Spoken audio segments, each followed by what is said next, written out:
Sanibonani molweni yabusheng dimelang sanibingelela futhi sanamukela kwizinto ziyenzeka sithemba ukuthi nonke niyaphila niphile nje somukhulukela wonke umuntu oqinile subscribe secela noma ucinezele ucinezele gonzobo uqoqosha ama video member soposta siyabonga yayi izinto ziyenzeka kumaskandi ziyenzeka uyazi ngilolo bani uyena phela phela nje kuyasilewa ukhathaza noma umkhathazi kodwa ke nakuthiwa suka amadevana lawo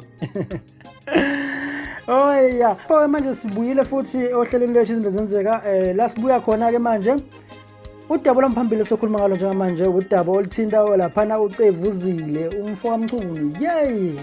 kodwa ke sisukeni lapho kancane sibuye khona la sikhona manje sila endabeni kathinta uDSD la khona ukhela uDSD khona kuthiwa futhi kukhona enye ingoma ebilokhu isabalela kuthiwa uDSD okanye osaziwayo bayithathe kubani ujikeleza bebesho njalo abantu kodwa ke silalela nathi siyazi ukuthi ithini ingoma leyo disho njalo kodwa kahle uDSD siyazi ke vele nje ithe ukuduma sayizo nakajikeleza nawo futhi ngokuyitholela emasayidini sayizo nawo uthini nawo usungacinga ke uthi ujikeleza intombi yomshangane shothi la uDSD ingoma yakhe yena osaziwayo ayikhiphile yayithi kwela mashangane la khona ezwakala ethi sashela emkhukhwini saqumana emkhukhwini salala emkhukhwini futhi kwaphelela emkhukhwini futhi njalo ingoma DSD leyo ke noma osaziwayo le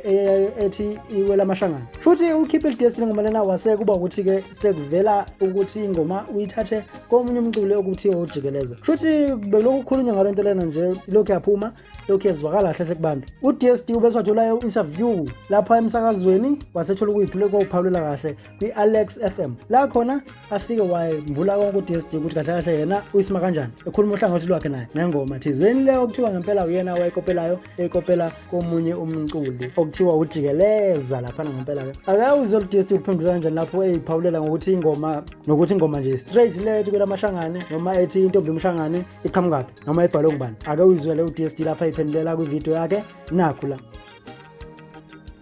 ngenxa isikhathi asihlalo dabeni lengoma ethi intombi yomshangane noma ishangane iphumaphi ngokwakho okwaziyo nangolwazi lakho nangokuqanjwa kwayo iphuma phela ekubhalweni kwengoma umsakazo wami ngabe uyibuye ngoba ingoma phela icoshwe endleleni ayikhishwa kwi-ATM alright nguzwa kahle mhlawumbe nami ngithi ngicacise kahle umbuzo wami iqanjwe ubani ngoma iqanjwe uDSD nje umbhali wezingoma kusukela ngo-2001 kuze kuzoba 2021 yebo kaba umbhali wezingoma so le ngoma iqanjwe uDSD yebo right le ngoma irelease nini irelease ngoDisemba irelease ngoDisemba yeah ka-2020 kwi-album ethini ethi mayiphutsununu yeah right ngabe kungamampunge yini ukuthi ujikeleza uthi ingoma yakhe ngoba angisebenzi naye ukhuluma ngomunye umuntu angeke ngimkhulumele ngeke ngazi ngaye singakhuluma ngoDSD ukuthi uDSD yena ukhuluma ngengoma yakhe ethi intombi yomshangane womunye umuntu sengabe ngikhuluma iphutha mangakhuluma ngomunye umuntu cha ngiyakuvumela kodwa ke ithi ke ngiuhlele ngenye indlela umbuzo wami khona ngizokwazi ukuyithola iAnswer umlaleli ayidingayo ngabe ke umuntu othi uthatha ingoma yakhe ethi intombi yomshangane uyakusukela impela ngabe udlala ngami asibuze kanje mhlambe lo mbuzo lona futhi bese ndabona bufunika ngakhona nje sibuze nje mhlambe uDSD ngalendlela lena ingabe mhlambi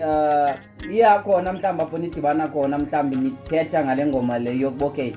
le ngoma le ndivele ngoma uyikhuphile le ngoma lena nami ndinayo na khange ndike nithethisane ngengoma le kuba ingoma yami ukuphuma kwale CD nje noma kwaleyo ngoma isishi sikhotha abantu beyithanda beyigidela kuqhamuke nje seqhamuka izinkulumo ezingaqhamukanga futhi kumuntu oyiliciko kumuntu wathi uwumphathi engazi-ke ngoba mina angeke ngikhulume nomphathi funa ngikhulume necikili nyokuqhamuka umuntu owumphathi nje sekhuluma into ayithandayo eziya le nale osho nje ngangam-entertainer ngoba ngiyazazi mina ukuthi ngubani. So-ke ngamanye amazwi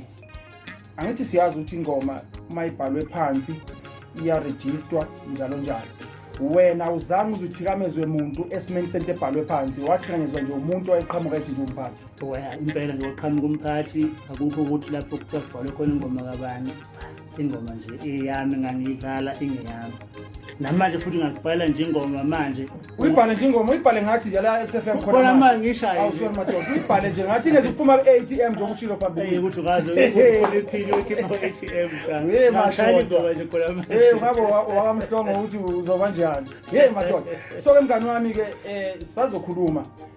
kunjalo ngempela phana uDSD wayibeka kodwa i-interview le ka-DSD sizoyibeka ke lana isiphelele kwi-description ngaphansi uzothola i-link la khona isiphelele khona i-interview ka-DSD kwi-Alex FM la khona ade chaza khona waze wafika esigabeni sokuthi nangaphambilini kwaye kwenzeka vele kwakuthi khona umculi othi yena uDSD uthatha ingoma yakhe le ethi Mcondo. Uzokhumbula ukuthi sakhuluma ngodouble thinta lapho ukuthi uDSD ubandakanyeka ngomeni okuthiwa uyithathe kumunye umculi thizeni okwakuyisonga siqala lapho ngesikhathi ukuthi ithathe kuyena wasenze yakhe. Nawe kodwa uzokhumbula vele ukuthi kuvamile ukwenzeka ukuthi ingoma zafana ke nje kwesinye isikhathi kanti la thiwa uDSD ngempela laphana uyithathe kumculi laphana ujikeleza akushivo lakho nawe usho ucabangani uma ukuthi sizwile kajikeleza waphinde futhi wayeza kwaDSD lena ethi kwelamahlangane usho ukuthi ucabanga ukuthi iyona yiphi yona noma futhi usho ukuthi ngempela ziyafana ukuthi ngaze kuthiwa ngempela ikopeliwe noma khona ithathe komunye. Akube uvo lakho ku-comment ngaphansi usho ucabangani ngalezi ngoma zombili nomalana nje nokuthi khona ukopela ngoma yomunye nokuthathelana kwengoma nje emculweni uwonkana. Sidlulele phambili siye phambili le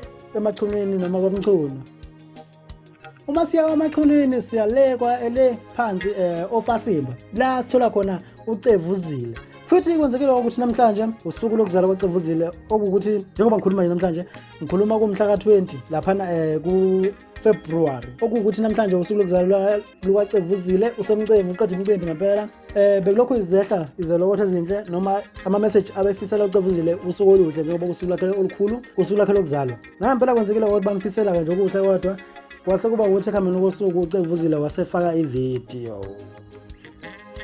Ufaka ivideo lapha ngicevuzile mhlawumbe uzoyibona la kuyimi isithombe sethu kodwa ngeke siziveze konke kodwa nje sizoveza mhlawumbe i-screenshot sawo le video leyo ke ngoba sithe mase siyafika kuyona waseyidedisa kule video lena uCevuzile ibiyifunde kanjena ivideo yakhe lade ipostile okanye ngithi nje i-caption yayo caption kanje nayo ifundeka kanje ithi kuzalwa mina njalo ngithi nginikhumbuze kubuhlungu ukushima ngabe ngivela nodali nje la eBhavini ubumnandi wozenzela nawe noma ungenamali lokho okuncane ozenzela khona kuyobe bukhulu kuwe ngoba usuka enhlizweni #20 February #happy #birthday la ngempela befisela khona usuku oluhle uCevuzile kodwa ubonakala seBhavini ukuba seBhavini kusho ukuthi uyageza uma egeza